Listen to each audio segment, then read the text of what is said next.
আরে ইয়ার, কানে ধরছি আর জীবনেও একা একা শ্বশুর বাড়ি যাবো না। এতটাই ক্লান্ত লাগতেছে যে মনে হইতেছে এনেই ঘুমাই যাই। আরে ওই তো আমার শ্বশুর বাড়ি। আরে ইয়ার, এতদিন পর আসলাম যে আমার শ্বশুর বাড়ি কোনটা হেডেই ভুলে গেছি। 1 মিনিট। হ্যাঁ লুচ্চা দাদু? কোন বোকা দোচাই আমারে লুচ্চা ডাকে রে? 1 hour later. তো লুচ্চা দাদু, এখন আপনি কি বলবেন? নিশ্চয়ই বলবেন যে আপনি এখানে একটা মিশনে আছেন। ঠিক বলছো, আমি একটা মিশনে আছি। চারপাশে মাইয়ে নিয়ে কি মিশন করতেছিলেন তা তো আমি দেখছি। আরে না না, তুই ভুলভাল ভাবতেছো। আসলে আমি এখানে যে ঠিক আছে, তোরে সত্যি কথাই বইলে দি। আসলে আমি এখানে আমার নতুন বই লেখার জন্য রিসার্চ করতেছি। বইয়ের নাম খেলতে পারার গর্জন।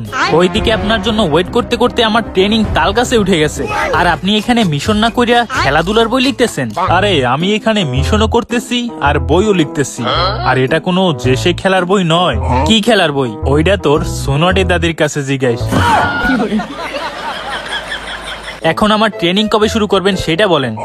ঠিক আছে, তুই যদি আমার খেলতে পারার গর্জন বই লিখতে আমাকে সাহায্য করো, তাহলে খুব তাড়াতাড়ি তোর ট্রেনিং শুরু করে দিব।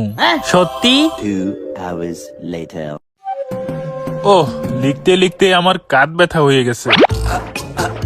কিরে, আমার চা কই? এইটা চা নাকি তোর নানির ওইটা? এখন তো আমি ভুলেই গেছি যে আমি কি লিখতে চাইছিলাম। ধ্যাৎ, আমি গেলাম রিসার্চ করতে। মাঝে মাঝে মনে হয় এই লুচ্চা হালারে সত্যি আমার নানির কাছে পাঠিয়ে দিতে।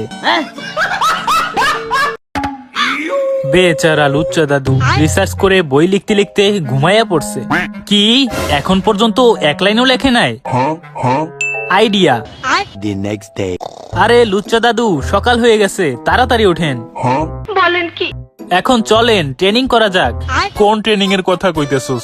আগে আমার খেলতে পারার গর্জন বই লেখা শেষ কইরা পাবলিশারের কাছে পাঠাই তৈব। আরে ডোন্ট ওয়ারি, আমি আপনার ওই খেলার বই রাইতের মধ্যে লেখা